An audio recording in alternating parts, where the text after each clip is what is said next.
Computer organisation के इस lecture में आप सभी का स्वागत है। मैं इलेक्ट्रॉनिक्स इंजीनियरिंग से रामप्रिंट शर्मा मेमोरी यूनिट के इस लेक्चर में उपस्थित हुआ हूं, जिस टॉपिक का नाम है सेमीकंडक्टर रोम। तो जिस तरह से हम लोगों ने सेमीकंडक्टर रैम देखा था, वैसे ही आज हम लोग सेमीकंडक्टर रोम के बारे में बात करेंगे, है ना। अगर आपने चैनल को सब्सक्राइब नहीं किया तो आप चैनल को सब्सक्राइब कीजिए, बाकी लोगों से बोले वो भी चैनल को सब्सक्राइब करें, है ना, ताकि आगे आपको वीडियोज और आसानी से अवेलेबल मिले और आप अच्छे मार्क्स के साथ आगे बढ़ें। सेमीकंडक्टर रोम, है ना, तो रोम क्या होता है? रीड ओनली मेमोरी, है ना। वो कंप्यूटर सिस्टम का वह पार्ट जिसको केवल रीड किया जा सकता है, उसमें राइट नहीं कर सकते। Read only memory.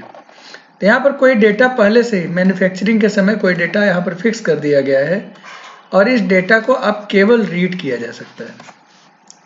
इस डेटा में कोई बदलाव भी नहीं किया जा सकता। क्लियर है ना? इतनी बात समझ में आ रही है? तो एक्चुअली में ये क्या पोर्शन है और क्या डेटा यहाँ पर स्टोर होता है, ये भी एक इम्पॉर्टेंट पार्ट हो जाता है। तो रोम मेमोरी जो हमारा होता है वो परमानेंट स्टोरेज है। एक तो ये समझ में आना चाहिए, दिस इज परमानेंट स्टोरेज।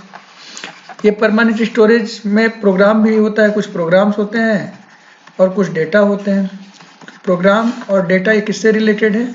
ये बूटस्ट्रैप से रिलेटेड है। जो इनिशियल प्रोग्राम है, जब आप कंप्यूटर को ऑन करते हैं, एक्चुअली में ओएस लोड होने के पहले इनिशियल चेक करता है कि कंप्यूटर में क्या क्या प्रॉपर्टीज हैं, है ना। उसमें माउस कनेक्टेड है, कीबोर्ड कनेक्टेड है और उससे रिलेटेड और भी इंफॉर्मेशन, रैम, रोम, है ना, ये सारी चीज़ें अवेलेबल है, ठीक काम कर रही है, ठीक से कनेक्टेड है। ये जो सारी इंफॉर्मेशन है, इसको आप बोलते हैं बेसिक इनपुट आउटपुट सिस्टम। इसको बायोस बोलते हैं, है ना। बेसिक इनपुट आउटपुट सिस्टम और बायोस। ये जितनी भी इंफॉर्मेशन होती है वो परमानेंटली स्टोर कर दी जाती है और सिस्टम कॉन्फ़िगरेशन के आधार पर वो सारी इंफॉर्मेशन पहले से उसमें अवेलेबल होती है।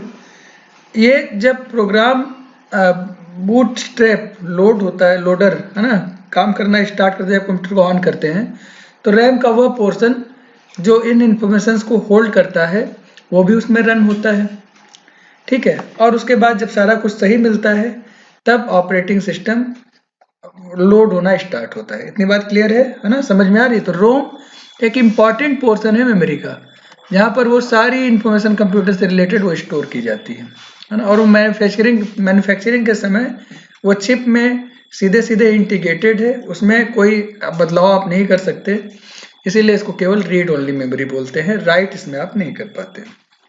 इतना मेरे ख्याल से क्लियर है ना। तो एग्जाम में आप इतना इसको लिखते हैं और उसके बाद फिर आप इसके आईसी की बात करते हैं। तो जैसे सेमीकंडक्टर रैम था, वैसे ही सेमीकंडक्टर रोम का आईसी एक दिखाई दे रहा है। यहाँ पर लिखा है 512x8। तो पिछले जो वीडियो में रैम में हम लोगों ने देखा था, वैसे रोम में भी हम लोग कहेंगे। 512 का मतलब कितना हो गया? ये आपका memory locations, number of memory locations को रिप्रेजेंट कर रहा है। और 8 क्या है हमारा? 8 है डेटा साइज, है ना। डेटा साइज, वर्ड लेंथ जिसको बोल रहे हैं आप। तो यहाँ पर जो वर्ड लेंथ है वो कितनी है? 8 बिट का है। और 8 बिट के कितने रजिस्टर्स टोटल होंगे? 512 रजिस्टर होंगे। ये 512 रजिस्टर्स हैं। इसको 2 टू द पावर में लिखें तो 2 to the power n, 2 to the power 9, है ना, 9 लिखेंगे। तो 9 बिट का एड्रेस एक्चुअली यहाँ पर रिप्रेजेंट किया जा रहा है। इसका मतलब, है ना, कितने बिट का एड्रेस? 9 बिट एड्रेस बिट्स हैं। और ये जो 9 बिट का एड्रेस बिट्स हैं, उसकी सहायता से आप एड्रेस को दिखा रहे हैं। 512। इसी तरह से अगर यहाँ 1024 होता, है ना, तो कितना हो जाता है? 2 टू द पावर 10, तो 10 हो जाता है हमारा। यहाँ पर 512 दिखा रहे हैं, इसका क्या मतलब हुआ इसको आप समझिए। इसका मतलब 9 बिट का एड्रेस लाइन होगा और 8x8 है, इसका मतलब 8 बिट का आपका डेटा बस होगा ना। डेटा बस 8 बिट का होगा। डेटा बस को आप दिखाएंगे D0 से D7 तक और एड्रेस बस को आप दिखाएंगे AD0 से AD8 तक। यहाँ पर AD8 होगा, AD0 से AD8 तक हम इसको दिखा पाएंगे। इतनी बात क्लियर है कि नहीं? समझ आ रही बात? तो अब रैम से रोम की आईसी में क्या डिफरेंस होगा, उसमें क्या चेंजेस होंगे, उसको हम देख पा रहे हैं। एक तो चिप सेलेक्ट होगा सिमिलरिटी में।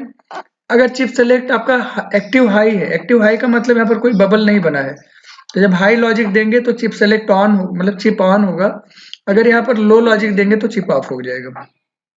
चिप सेलेक्ट 2 पर एक बबल यहाँ पर बना हुआ है। ये बबल ये इन्फॉर्मेशन दे रहा है कि अगर इस पर 0 अप्लाई करेंगे तब ये चिप ऑन होगा, और 1 अप्लाई करेंगे तो चिप क्या हो जाएगा, ऑफ हो जाएगा। मतलब चिप सेलेक्ट 1 पर 0 और चिप सेलेक्ट 2 पर 1 अप्लाई नहीं करना है। ठीक है, इसको बार से भी रिप्रेजेंट करते हैं, तो CS1 के ऊपर कोई बार नहीं लगा है, इसका मतलब ये एक्टिव हाई है, 1 पर ऑन होगा। और CS2 के ऊपर बार लगा हुआ है, इसका मतलब ये है कि ये कॉम्प्लीमेंट बिट 0 पर ऑन होगा, 0 अप्लाई करेंगे तभी ऑन होगा। इतनी बात क्लियर हो गई। लेकिन आपको ये भी पता है कि जो रोम है वो रीड ओनली मेमोरी, केवल रीड ऑपरेशन परफॉर्म होना है, राइट ऑपरेशन परफॉर्म नहीं होना है। मतलब इसमें यूनिडायरेक्शनल डेटा ट्रांसफर होगा और वो पहले से डिसाइडेड है। ऑब्वियस सी बात है, न तो रीड फंक्शन की जरूरत है, न ही राइट फंक्शन की जरूरत है। तो बस केवल इसको एड्रेस मिल जाए और चिप सेलेक्ट पर सुटेबल इनपुट आपने अप्लाई किया, जैसे चिप इनेबल हो गया, तो ये जो 10 बिट का एड्रेस बिट है, जैसे ही अप्लाई करेंगे वो मेमोरी लोकेशन सेलेक्ट हो जाएगा जहां से डेटा को डेटा बस पर भेजना है। इसीलिए डेटा बस का आप डायरेक्शन देखेंगे तो आउटसाइड दिखाई दे रहा है, चिप से बाहर की तरफ, क्योंकि डेटा रीड किया जा सकता है, राइट नहीं किया जा सकता है इसमें। इतनी बात क्लियर हो गई है ना। तो इसको यहां से भी समझ सकते हैं, इसका मतलब हमारे पास 2 ही वेरिएबल हैं। तो जब हम रैम पढ़ते थे तो उसमें 4 वेरिएबल होते थे, chip select 1, chip select 2, read और राइट। अब यहाँ पर 2 ही वेरिएबल है, रीड और राइट फंक्शन का कोई मतलब नहीं रहे, क्योंकि परफॉर्म तो केवल रीड ही होना है, ये पता है हमको। तो जब दोनों चिप सेलेक्ट पर आप 0 अप्लाई करेंगे, कोई ऑपरेशन परफॉर्म होगा क्या, नहीं, क्योंकि चिप सेलेक्ट 2 को तो 0 चाहिए, लेकिन चिप सेलेक्ट 1 को 1 चाहिए, और ये 1 है नहीं, तो दोनों कंडीशन सेटिस्फाई नहीं हो रही हैं, इसलिए हाई इंपीडेंस रीजन में काम करेगा। अब चिप सेलेक्ट 1 की वैल्यू 0 ही रहने दिया और चिप सेलेक्ट 2 की वैल्यू 1 कर दिया, तो ये 1 होना चाहिए और ये 0 होना चाहिए, दोनों ही सेटिस्फाई नहीं हो रही है, फिर हाई इंपीडेंस रीजन में काम करेगा। चिप सेलेक्ट 1 की वैल्यू आपने 1 किया और चिप सेलेक्ट 2 की वैल्यू भी 1 कर दिया, तो यहाँ 1 तो होना चाहिए, लेकिन चिप सेलेक्ट 2 की वैल्यू 0 होनी चाहिए थी। अभी कंडीशन सेटिस्फाई नहीं हो रहा है, इसलिए हाई इंपीडेंस रीजन में काम करेगा। जब चिप सेलेक्ट 1 की वैल्यू आपने 1 किया, एक्टिव हाई है ना, और चिप सेलेक्ट 2 की वैल्यू जो कि बार लगा हुआ है ऊपर, 0 अप्लाई किया, अब दोनों ही कंडीशन सेटिस्फाई हो रही है। तो जब कंडीशन सेटिस्फाई होगा तो कौन सा मेमोरी फंक्शन काम करेगा, रीड, केवल रीड ही इसमें फंक्शन होना ही है। और इसका मतलब क्या है, रोम टू डेटा बस, जो डेटा है वो रोम से डेटा बस पर जाएगा। इतनी बात समझ में आ रही है। तो जो भी आपके एग्जाम में जब भी ये टॉपिक पूछा जाएगा, आप इससे रिलेटेड सेमीकंडक्टर रैम, सेमीकंडक्टर रोम से रिलेटेड ये थ्योरी यहाँ पर दी गई है उसको आप लिखिएगा, और उसके बाद ये डायग्राम सब बना दीजिएगा। तो इतनी थ्योरी है यहाँ पर इससे रिलेटेड, और उससे रिलेटेड ये डायग्राम है ना, और उसका टेबल आप क्लियर कर देते हैं तो पूरे मार्क्स आपको मिलते हैं। चलिए यहीं पर इस वीडियो को समाप्त करते हैं, अगले वीडियो के साथ अगली बार हम लोग फिर मिलेंगे। अगर आपने अभी तक चैनल को सब्सक्राइब नहीं किया है तो अभी सब्सक्राइब कीजिए, यही वो सही समय है ना, और बाकी लोगों को बोलिए वो भी चैनल को सब्सक्राइब करें। अगले वीडियो के साथ फिर मिलते हैं, तब तक के लिए आप सभी को नमस्कार।